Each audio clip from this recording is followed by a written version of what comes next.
बच्चा पार्टी, नमस्कार। मैं प्रशांत विदेश बात करता हूँ आप सभी का आपके अपने यूट्यूब चैनल डिविजन्स के क्लासेस में। आज हम लोग बात करने वाले क्लास 10th की चैप्टर सेकंड पॉलिनोमियल के बारे में। हालांकि पॉलिनोमियल को हम सबने क्लास 9th में पढ़ रखा है और बहुत बेहतर तरीके से पॉलिनोमियल को डिस्कस किया था कि पॉलिनोमियल क्या होता है, बेसिक चीज़ों को बहुत अच्छे डिस्कस किया था। अगर आप बहुत डिस्क्रिप्शन चाहते हैं पॉलिनोमियल का तो प्लीज़ 9th का जो वीडियो दिया गया है उसको आप जाके जरूर देख लीजिए, ठीक है। काफ़ी यूज़फुल रहेगा आपके लिए। फिलहाल अभी हम क्लास 10th में पॉलिनोमियल के कई ऐसे नई टर्म आए हैं जो आपको पढ़ने हैं, जैसे ज्योमेट्रिकल रिप्रेजेंटेशन क्या होता है उसके बारे में आया है। बेसिकली आपको वही पढ़ना होता है पहले। तो उस सब पढ़ने से पहले एक बार हम रिवाइज करते हैं कि पॉलिनोमियल के जो मेन कंटेंट है वो क्या है। जैसे पहली चीज़ कि पॉलिनोमियल है क्या। तो पॉलिनोमियल मैंने आपको बताया था कि N algebraic expression in which variables have a non negative integral power, यानी ऐसा अलजेब्रिक एक्सप्रेशन जिसमें वेरिएबल्स की पावर नॉन नेगेटिव इंटीग्रल होती है। जैसे मान लीजिए मैंने आपसे कहा कोई एक polynomial px is equal to x square plus 2x plus 5 दे रखा है, ठीक है।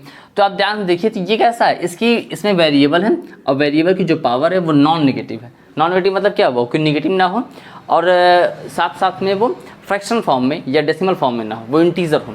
तो ये होता है पॉलिनोमियल। इसके हम लोग पढ़ चुके हैं।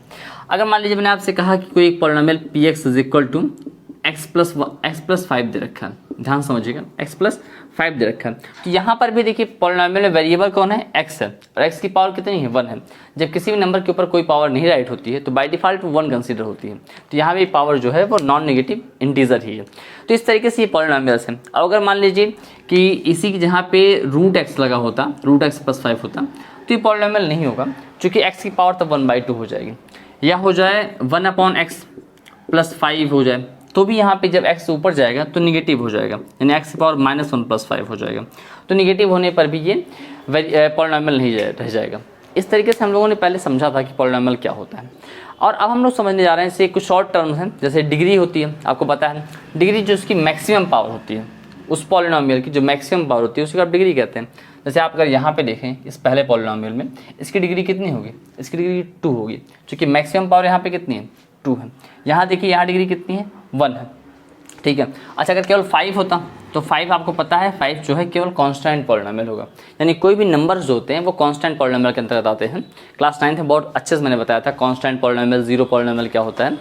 तो कांस्टेंट पॉलिनोमियल जितने भी न्यूमेरिक वैल्यूज हैं वो सब के सब कांस्टेंट पॉलिनोमियल है। मान लीजिए मैंने कहा 7, तो 7 एक कांस्टेंट पॉलिनोमियल है। कैसे, क्योंकि 7 के साथ या 5 के साथ अगर आप चाहो तो वेरिएबल लगा के उसकी पावर 0 कर दो, कर दिया आपने। क्योंकि आपसे ही कहा गया है कि पॉलिनोमियल एक अलजेब्रिक एक्सप्रेशन होता है जिसमें वेरिएबल की पावर नॉन नेगेटिव इंटीजर होती है। तो 0 भी जो है वो नॉन नेगेटिव है, नेगेटिव नहीं है, इसलिए नॉन नेगेटिव कहा गया है। और साथ साथ में 0 इंटीजर भी होता है। तो ये x की पावर 0 हो गया, यानी ये नॉन नेगेटिव इंटीजर हो गया, ठीक है। तो इस हिसाब से ये पूरा 7 भी पॉलिनोमियल हो जाता है। तो ये पूरा कॉन्सेप्ट है पॉलिनोमियल का कि पॉलिनोमियल कब होगा और कब नहीं होगा। ये इतनी चीज़ें आपको इस बारे में बताई गई हैं। आप अगर इससे आगे बढ़ें, डिग्री आपको समझ में आ गया।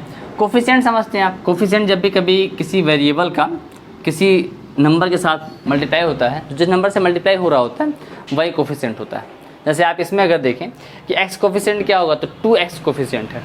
और यहाँ अगर मैं आपसे कहूँ x स्क्वायर कोफिशिएंट क्या है, तो अगर किसी नंबर से मल्टीप्लाई नहीं हो रहा है मतलब वो नंबर 1 होगा, तो यानी इसका कोफिशिएंट 1 होगा। तो ये सारी चीज़ें हम लोग पहले ही पढ़ चुके हैं और अभी भी हम लोगों ने इसको समझ लिया, कोफिशिएंट क्या होता है और डिग्री क्या होती है, ये सारी चीज़ें। इसमें कहीं कोई डाउट किसी को आई थिंक नहीं होना चाहिए, बहुत बेसिक चीज़ें होती हैं, ठीक। अच्छा हाँ, एक चीज़ और, जैसे कई बार मैंने देखा कि बच्चों टर्म को लेके पूछते हैं कि टर्म क्या होता है। जैसे टर्म को जो डिफाइन किया गया है, टर्म आप ये समझिए कि जब भी कभी वेरिएबल का मल्टीप्लाई किसी भी कांस्टेंट टर्म के साथ कांस्टेंट से हो जाता है, किसी कांस्टेंट नंबर से होता है, तो वो एक टर्म बनाते हैं। क्या बनाते हैं, वो एक टर्म बना रहे होते हैं। जैसे मान लीजिए 5 है तो 5 का मल्टीप्लाई x से हो गया, तो ये 5x है, तो ये पूरा एक टर्म है। ये कैसा है, ये एक टर्म है, समझे।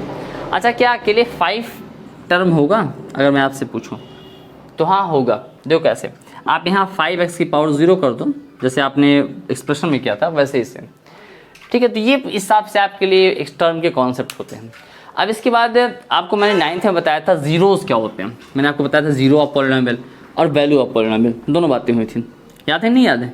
जीरो ऑफ पॉलिनोमियल क्या होता है, वैल्यू ऑफ पॉलिनोमियल क्या होता है। मान लीजिए ये आपको दिया गया है px is equal to x plus 2। अब अगर मान लीजिए x की आप जितनी वैल्यूज रखेंगे, कुछ भी आप x की जहाँ पे रखेंगे, तो उसके रिगार्डिंग में px की एक दूसरी वैल्यू मिल जाएगी, उसके रिगार्डिंग में एक अलग वैल्यू मिलेगी। मान लीजिए आपने -1 रखा है यहाँ पे, so P X is equal to कितना हो जाएगा -1 + 2, so P X is equal to हो गया कितना 1 मिल गया, ठीक है। अच्छा ये आपकी वैल्यू होगी। अब अगर ऐसी वैल्यू रखें हम, यानी ऐसी वैल्यू जिसमें आपको ये पूरा इस पी एक्स की जो वैल्यू हो वो 0 हो जाए, कोई ऐसे डिजिट रखें एक्स की जहाँ पे जिससे कि ये पी एक्स की वैल्यू आपकी 0 हो जाए, और जिस डिजिट रखने पर 0 होता है वही उसका जीरोज होता है। फिर से सुनो मेरी बात, हम क्या कह रहे हैं, हमने कहा एक्स की कोई ऐसी डिजिट एक्स की जहाँ पे कोई ऐसी डिजिट रखो जिससे कि ये पूरा पॉलिनोमियल 0 हो जाए। क्या हो जाए? 0 हो जाए, और जिस डिजिट को रखने पे ये पूरा पॉलिनोमियल 0 होगा वही इसका जीरोज होगा। जैसे आप ये समझो, अगर आप इसी x की जगह पे, इस x की जगह पे -2 रखो, क्या रखो बेटा -2 रखो, तो यहाँ हो जाएगा -2 + 2। जैसे आपने रखा -2 और +2 तो आउटपुट कितना आ गया 0 आ गया, आया कि नहीं आया? आउटपुट आ गया 0। तो यानी आपका ये कितना आ गया, ये जीरोज ऑफ पॉलिनोमियल हो गया। ये क्या हो गया? Zeros of polynomial. तो जीरोज क्या हुआ? x इज इक्वल टू -2, ये इसका जीरोज है। ये क्या है? जीरोज है, यानी x इज इक्वल जब आप -2 रखेंगे तो इस पॉलिनोमियल की वैल्यू 0 हो जाएगी। जैसे मान लीजिए मैंने आपसे कहा P Y is equal to 2y और +5। देखो ध्यान से, ये दिया गया है P Y is equal to 2y + 5 दिया गया है। अब यहाँ y की जगह पे आप ऐसी कोई डिजिट रखें जिससे कि इस पॉलिनोमियल की वैल्यू पूरी 0 हो जाए, तो आप क्या रखेंगे? अगर आप y की जगह पे, ध्यान से मेरी बात सुन, अब अगर आप y की जगह पे -5/2 रखेंगे, क्या रखेंगे? -5/2 रखेंगे, क्या पुट किया जाए भाई? -5/2 पुट किया जाए, तो इस पूरे पॉलिनोमियल की वैल्यू क्या हो जाएगी? 0 हो जाएगी। और जो आपने यहाँ पुट किया है -5/2 वही इस पॉलिनोमियल का जीरोज होगा। यानी आप ध्यान से देखिए, ये 2 × -5/2 और +5, 2 और 2 कैंसिल हो गया, -5 और +5 यानी कट के कितना आ गया? 0 आ गया। आया कि नहीं आया? तो इस हिसाब से देखो ये इसकी वैल्यू जीरोज होगी। तो ये बात थी, ये कॉन्सेप्ट था आपके जीरोज का। आपको समझ में आ रहा है ना जीरोज क्या होता है और वैल्यू क्या होता है, ठीक। अब अगर इसके बाद हम समझें कि ज्योमेट्रिकल रिप्रेजेंटेशन क्या होता है, यानी जीरोज का ज्योमेट्रिकल रिप्रेजेंटेशन क्या होता है, ये बड़ा महत्वपूर्ण टॉपिक है, बहुत ही महत्वपूर्ण टॉपिक है आपकी समझने के लिए। आपके अंदर एक पॉलिनोमियल के रिगार्डिंग में एक नई समझ पैदा करने का एक नया तरीका है आपका। देखिए क्या है, कैसे करेंगे आप इसको। जैसे देखो, आपको मैंने कहा कि P X is equal to एक पॉलिनोमियल दिया गया है x + 4। क्या दिया गया? x + 4। अब ज्योमेट्रिकल रिप्रेजेंटेशन की अगर बात कर रहा है तो ज्योमेट्रिकल रिप्रेजेंटेशन मतलब ये हुआ कि आपको इसे ग्राफ के थ्रू रिप्रेजेंट करना है। किसके थ्रू रिप्रेजेंट करना है? ग्राफ के थ्रू। अब ग्राफ मतलब क्या होगा कि आप कोऑर्डिनेट ज्योमेट्री का यूज़ करेंगे। तो कोऑर्डिनेट ज्योमेट्री के लिए हम एक पहले कार्टेशियन प्लेन लेते हैं। क्या लेते हैं? Cartesian plane. तो चलो हमने ये कार्टेशियन प्लेन ले लिया, ध्यान से देखो, ये हमारा एक हो गया, पूरा कार्टेशियन प्लेन हो गया। तो अब अगर इस कार्टेशियन प्लेन की बात हम करें बेटा, इस कार्टेशियन प्लेन की, तो इस कार्टेशियन प्लेन में ये 2 एक्सिस दिए गए हैं, एक हमारा x एक्सिस है और एक y एक्सिस है, और जहाँ पे कट कर रहा है वो आपका ओरिजिन है। अब अगर आपको x + 4 का ग्राफ ड्रॉ करने के लिए कहा जाए, एक तरीके से देखो तो x + 4 क्या है? एक पॉलिनोमियल है, और पॉलिनोमियल होने के साथ साथ वो एक स्ट्रेट लाइन भी है। क्लास 9th में आप सबने पढ़ रखा है, क्लास 9th में पढ़ रखा है ना, लीनियर इक्वेशन इन 2 वेरिएबल्स आपने पढ़ रखा, तो वहाँ आपने ग्राफ ड्रॉ किया था, आपको ग्राफ ड्रॉ करना बताया गया था। तो ऐसे इस पी एक्स का अगर आपको ग्राफ ड्रॉ करने के लिए कहें, ये पॉलिनोमियल है P X is equal to x + 4। अब आपसे कहा जा रहा है ऐसा ग्राफ ड्रॉ करने के लिए, तो ग्राफ ड्रॉ करने के लिए आपके पास कम से कम 3 पॉइंट होने चाहिए। वैसे होने तो 2 चाहिए, 2 पे आप ड्रॉ कर लेते हैं, लेकिन मैं हमेशा कहता हूँ आपसे कि हमेशा 3 पॉइंट फाइंड करो। कितने पॉइंट फाइंड करो? 3 पॉइंट फाइंड करो, तब ग्राफ ड्रॉ करो। देखो मान लीजिए आपको ग्राफ ड्रॉ करना है, तो आपने ये पी एक्स लिया और इस पी एक्स को आप y मान लो। क्या मान लो भाई? y मान लो, क्योंकि इसके रिलेवेंट में ही y क्या हुआ? y एक तरीके से x पे डिपेंड है, तो आपने इसको y ले लिया और एक को x ले लिया। अब ध्यान समझो मेरी बात, जब आप इसको ग्राफ ड्रॉ करते हो तो आप क्या मिलेगा? देखो ध्यान से, अगर आप मान लीजिए यहाँ पे 3 लेते हैं तो ये x हो गया, ये y हो गया। अब अगर एक बार आप x की वैल्यू 0 कंसीडर करते हो, क्या कंसीडर करते हो? 0। जैसे तुमने 0 कंसीडर किया यहाँ पे, तो y की वैल्यू कितनी हो जाएगी? So y is equal to 0 + 4, then y is equal to हो जाएगा 4। बोलो होगा कि नहीं होगा? होगा। अब अगर आप मान लो x की वैल्यू 2 कंसीडर करते हो, क्या करते हो? 2 कंसीडर करते हो, तो हमने y इज इक्वल टू क्या देखा? 2 + 4 हो जाएगा, तो 2 + 4 हो जाएगा, then y is equal to 6 हो जाएगा। अब अगर तुम चाहो अपने सुविधानुसार, अगर चाहो तो y की वैल्यू भी 0 कर लो, एक जहाँ, तो y की वैल्यू जैसे तुम 0 रखोगे तो तुम्हें क्या मिलेगा, 0 is equal to x plus 4, यानी implies x is equal to हो जाएगा -4। बोलो मिला, x इज इक्वल टू कितना मिल गया, -4। तो अब गौर से समझो तो आपके पास 3 पॉइंट मिल गए। एक पॉइंट मिला आपको 0,4 का, दूसरा पॉइंट मिला 2,6 का, और तीसरा पॉइंट मिला -4,0 का। अब इन तीनों पॉइंट से होके px यानी जो पॉलिनोमियल है वो x प्लस 4 का ग्राफ जाएगा। भले वो स्ट्रेट लाइन में, लेकिन है तो ग्राफ ना। तो जरा इन पॉइंट्स को प्लॉट करो। ये 0,4 है तो x पे कह रहा है 0 और y पे 4, तो 0,4 x पे 0 जाना है और y पे पहले 4 जाना है। जैसे हमने देखा x पे 0 और y पे 4, तो अगर पॉइंट्स प्लॉट करें 1 2 3 4 5 6, और ऐसे हमने 1 2 3 4 5 6, 1 2 3 4 5 6 और 1 2 3 4 5 6 हमने कर लिया। अब पहला पॉइंट 0,4 है, x पे 0 और y पे 4, मतलब पॉइंट ये हो गया। बोलो हुआ कि नहीं हुआ, x पे 0 और y पे 4, ये पॉइंट हो गया आपका 0,4 हो गया। फिर नेक्स्ट पॉइंट करा है 2,6, यानी x पे 2 जाएंगे और y पे 6 जाएंगे। तो x पे 2 कहाँ गया, x पे 2 हो गया और y पे 6 यहाँ हो गया, तो ये आपका हो गया 2,6 हो गया। ठीक, अब इसके बाद आपको एक पॉइंट और मिल रहा है -4,0, -4 यानी x पे जाएंगे -4 और ये हो जाएगा -4,0। हुआ कि नहीं हुआ। अब ध्यान समझो कि ये जो आपका ग्राफ मिला, ये वाला ग्राफ जी, जो आप ग्राफ मिल रहा है, यही ग्राफ है इस पॉलिनोमियल का। ये ग्राफ है क्या, इस पॉलिनोमियल का। देखो इसका मतलब क्या हुआ इस ग्राफ का। अब अगर गौर समझो इस ग्राफ को, अगर ध्यान से तुम समझो तो इस ग्राफ में मैंने 3 पॉइंट फाइंड किया। एक फाइंड किया -4,0, एक फाइंड किया 0,4, एक फाइंड किया 2,6।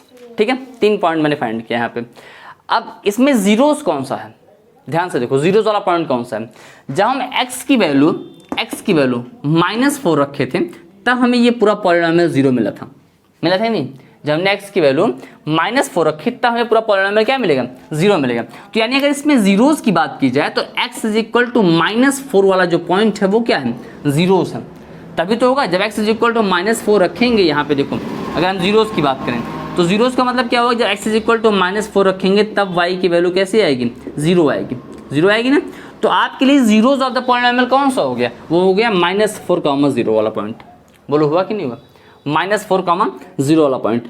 और यहीं से एक आउटपुट और निकल के आता है, कि जिस पॉइंट पे, ध्यान सुनना मेरी बात, जिस पॉइंट पे पॉलिनोमियल का ग्राफ x एक्सिस को कट करेगा वही point zeros of the polynomial होगा। वही पॉइंट क्या होगा, जीरोस ऑफ द पॉलिनोमियल होगा, जिस पॉइंट पे उस पॉलिनोमियल ग्राफ आपको कट करेगा x एक्सिस को। ध्यान से मेरी बात सुनो, बहुत जरूरी बात, कि जिस पॉइंट पे पॉलिनोमियल का जो ग्राफ होगा x एक्सिस को कट करेगा वही जीरोस ऑफ द पॉलिनोमियल कहा जाएगा। और जितने पॉइंट पे कट करेगा उतने जीरोस होंगे। जैसे ये आपकी स्ट्रेट लाइन थी, तो स्ट्रेट लाइन तो एक ही बार कट करेगी ना, दोबारा तो कट नहीं करेगी। तो स्ट्रेट लाइन अगर एक बार कट करेगी मतलब इस पॉलिनोमियल का एक ही जीरो होगा। तो आप एक बात समझिए, जैसे आपने पढ़ रखा था पहले, ध्यान सुना मेरी बात, आपने पढ़ रखा था linear polynomial, quadratic polynomial, cubic polynomial पढ़ा ही नहीं पढ़ा, लीनियर, क्वाड्रेटिक, क्यूबिक, इनकी डिग्रीज अलग अलग होती थी। लीनियर की डिग्री 1 हो गई, क्वाड्रेटिक की डिग्री 2 हो गई, क्यूबिक की डिग्री 3 हो गई। तो मैंने आपको बताया था कि लीनियर में 1 जीरोस होते हैं, क्वाड्रेटिक में 2 जीरोस होते हैं, क्यूबिक में 3 जीरोस होते हैं, बाई क्वाड्रेटिक में 4 जीरोस होते हैं, क्वांटिक में 5 जीरोस होते हैं। मतलब जितनी पावर रहती है उतने जीरोस होते हैं। तो लीनियर में कितने जीरोस हो रहे हैं, 1 जीरोस, क्योंकि उसकी डिग्री, उसकी पावर कितनी है, 1 है। तो यानी एक बात ये भी समझ में आ रहा है कि जिसकी डिग्री होगी उतनी बार ही कट करेगा। अगर लीनियर पॉलिनोमियल है तो वो x एक्सिस को एक ही पॉइंट पे कट करेगा। अगर क्वाड्रेटिक पॉलिनोमियल है तो x एक्सिस को 2 पॉइंट पे कट करेगा। क्यूबिक है तो 3 पॉइंट पे कट करेगा, जैसे आपने यहाँ देखा। अब अगर आप देखते क्वाड्रेटिक का ग्राफ, तो क्वाड्रेटिक ग्राफ आपको 2 जहाँ कट करता है x एक्सिस को, कितनी जगह कट करता है, 2 जहाँ कट करता है। और वैसे अगर क्यूबिक का देखते तो क्यूबिक का ग्राफ 3 जहाँ कट करता। बात आ रही, समझ में नहीं आ रही। तो ये है आपका ज्योमेट्रिकल रिप्रेजेंटेशन। क्या है, ज्योमेट्रिकल रिप्रेजेंटेशन। तो यहाँ से कुछ बातें हमारे पास आउटपुट के रूप में आ रही हैं। जैसा कि मैंने आपको बताया कि ग्राफ जितनी जगह पे x एक्सिस को कट करेगा, ध्यान सुनिएगा, जितनी जगह पे x एक्सिस कट करेगा उस ग्राफ के उस पॉलिनोमियल के उतने ही जीरोस होंगे, उतने ही जीरोज होंगे, या ऐसा कहते हैं जितने जीरोज होंगे उतने यहाँ पे वो कट करेगा। क्लियर है। अब बात करते हैं एक्सरसाइज 2.1 की, जो पूरी की पूरी इसी कॉन्सेप्ट पे डिपेंड करती है कि नंबर ऑफ जीरोस कितने होंगे और उसका ग्राफिकल रिप्रेजेंटेशन कैसा होता है। देखिए ध्यान से, जैसे आपने स्क्रीन पे देख पा रहे हैं इस समय कि ये सारे क्वेश्चंस जो अभी आपको दिख रहे हैं, ये आपको 6 ग्राफ है और 6 ग्राफ में दिया गया है, आपसे पूछा क्या इतना गया है, कह रहा है कि the graphs of the y is equal to px are given in a given below for the some polynomial px find the number of zeros of px in each cases. ठीक है, आपको वैल्यू फाइंड करनी है कि इसमें कितने zeros आपके होंगे। ठीक है, अब जैसे कि बात करते हैं इसे फर्स्ट वाले फिगर की। फर्स्ट वाले फिगर में आपको डायरेक्टली केवल लाइन ऐसी दी गई थी जो एक्स एक्सिस के पैरेलल है। किसके है? एक्स एक्सिस के पैरेलल है, मतलब आपको एक दिया गया है वाई एक्सिस और एक्स एक्सिस, और इस एक्स एक्सिस के पैरेलल में एक लाइन यहाँ पे दे रखी है। ठीक है, तो बताओ ये लाइन क्या एक्स एक्सिस को किसी पॉइंट पे कट कर रही है कि नहीं कर रही है? तो आप देखेंगे नहीं कट कर रही है। अब मैंने आपको बताया है कि जब वो लाइन किसी पॉइंट पे कट नहीं करेगी तो यानी एक भी जीरो नहीं होगा। ये हम लोगों ने बात की थी कि जितने पॉइंट पे एक्स एक्सिस कट करेगा उतने जीरोस होंगे। भाई ये किसी पॉइंट पे कट कर रहा है एक्स एक्सिस को? नहीं कट कर रहा है, ये एक्स एक्सिस के पैरेलल है। अगर एक्स एक्सिस के पैरेलल है यानी किसी पॉइंट पे कट नहीं कर रहा है, तो यानी यहाँ पर इसमें एक भी जीरोज नहीं होगा, एक भी जीरो नहीं होगा, तो आपका आंसर हो जाएगा 0 0। ऐसे ही अगर इसके आप सेकंड वाले क्वेश्चन की बात करें तो सेकंड वाले क्वेश्चन में आप देख पा रहे हैं कि जो ग्राफ है वो इस टाइप से कुछ दिया गया है, यानी वो आपको इस एक्स एक्सिस को एक पॉइंट पे कट कर रहा है। देखो ध्यान से, ऐसे कुछ दिया गया, कट कर रहा है ना। वो एक्स एक्सिस कितने पॉइंट पे कट कर रहा है? एक पॉइंट पे कट कर रहा है। तो अगर वो एक पॉइंट पे कट कर रहा है यानी इसमें नंबर ऑफ जीरोज कितने होंगे? एक होंगे। जितने पॉइंट पे कट करेगा उतने जीरोस होंगे, इसके अलावा कुछ नहीं भाई, एकदम आसान सा है। अभी हम लोग डिस्कस कर चुके हैं बहुत अच्छे से ये क्या क्यों वैसा होता है। ठीक, अब इसके बाद देखिए इसके थर्ड वाले क्वेश्चन की, तो थर्ड वाले क्वेश्चन में भी सेम ऐसे दिया गया है, बस थर्ड वाले क्वेश्चन में आपका जो ग्राफ है थोड़ा सा ज़्यादा है, यानी ज़्यादा मतलब कि ज़्यादा बार वो कट कर रहा है। ठीक है, देखो यहाँ से NCERT, वैसे NCERT बहुत बेहतरीन बुक है, कभी एक बार पढ़िए आप तो आपको कई बार चीज़ें कई नई चीज़ें मिलती हैं। और यकीन मानो जितनी बार मैं आपको पढ़ाता हूँ या जितनी बार मैं खुद पढ़ता हूँ पर्सनली, उतनी बार मुझे कुछ ना कुछ नया जानने को मिलता है, हमेशा नया मिलता है, और आप भी देखेंगे तो आपको नया मिलेगा। तो देखिए ये कितनी बार कट कर रहा है आपको? 1 टाइम, 2 टाइम और 3 टाइम कट कर रहा है। ठीक है भाई, 3 टाइम कट कर रहा है तो इसमें 3 जीरोज होंगे। इसमें कुछ ऐसा नहीं है जो मैं आपको अलग समझाऊँ, और कितने जीरोज होते हैं कैसे होते हैं इस बारे हम लोग अभी पढ़ चुके हैं। अब देखो अगर मान लेते हैं इसके बाद वाले फोर्थ की बात करें तो फोर्थ वाले फिगर में देखो, तो फोर्थ वाले फिगर में इस टाइप से दिया गया है और आपका जो ग्राफ है वो इस टाइप का ग्राफ है। ठीक है, इसमें ग्राफ कितनी बार कट कर रहा है एक्स एक्सिस को? वो 2 टाइम कट कर रहा है, यानी इसके 2 जीरोज होंगे। अगर 2 जीरोज हैं मतलब कैसा पॉलिनोमियल होगा? क्वाड्रेटिक पॉलिनोमियल होगा ना भाई। 2 जीरो मतलब क्वाड्रेटिक पॉलिनोमियल, 3 जीरो मतलब क्यूबिक पॉलिनोमियल। अब ऐसे अगर देखें इसके बाद आपको दे रखा है थर्ड वाला। थर्ड में कह रहा है आपको, देखो ये गया, ये आया महाराज, और ये जाके ये आ रहा है। ठीक है, अब देखो इसमें कितनी यहाँ कट कर रहा है? 1 2 3 4, सॉरी ये फिफ्थ वाला है, फिफ्थ वाला है, थर्ड वाला नहीं। फिफ्थ में कितनी यहाँ कट कर रहा है? 1 2 3 4 जहाँ कट रहा है। तो अगर 4 जहाँ कट कर रहा है यानी जीरोज कितने होंगे? 4 होंगे। अगर जीरोज 4 हैं तो पॉलिनोमियल कैसा होगा? बाई क्वाड्रेटिक होगा। कैसा होगा? बाई क्वाड्रेटिक होगा। फिर आपके पास लास्ट बचता है, देखो लास्ट में आपसे कह रहा है ये लास्ट कह रहा है। अब लास्ट में देखो ध्यान से, लास्ट में कितना बच रहा है? 1 कट कर रहा है यहाँ पे, फिर ये कट कर रहा है और फिर ये कट कर रहा है। अच्छा हाँ, यहाँ पे देखो इसमें कट नहीं कर रहा है, यहाँ पे टच कर रहा है। क्या कर रहा है? टच कर रहा है। तो कई बार बच्चे कंफ्यूज होते हैं कि सर टच कर रहा है तो क्या ये जीरोज बनाएगा? जी हाँ, जीरोज बनाएगा, क्योंकि जहाँ पे टच करेगा तो वहाँ वाई की तो वैल्यू जीरो हो जाएगी ना। टच करे या कट करे दोनों स्थितियाँ सेम होती हैं उसके लिए, इसके अकॉर्डिंग सेम ही है, क्योंकि उस पॉइंट पे जब आएगा तो y बराबर 0 हो जाएगा, तो y बराबर 0 ही करना होता है हमें पॉलिनोमियल का। ठीक है, तो आपने इस तरीके से देखा, इसमें एक ही क्वेश्चन दिया गया था, ये है आपका geometrical representation of the polynomial. ठीक, आई होप आपको बहुत अच्छे से बातें क्लियर हो गई होंगी। तो फिर आप हमारी आपकी मुलाकात इसके नेक्स्ट एक्सरसाइज में होगी। हम लोग आगे फिर पढ़ेंगे आपके सम ऑफ जीरोज और प्रोडक्ट ऑफ जीरोज के जो कॉन्सेप्ट हैं। ठीक है, तब तक के लिए अपना ख्याल रखिएगा। वीडियो अगर अच्छी लग रही है तो प्लीज़ लाइक से सब्सक्राइब करना ना भूलें। Bye bye, take care of yourself.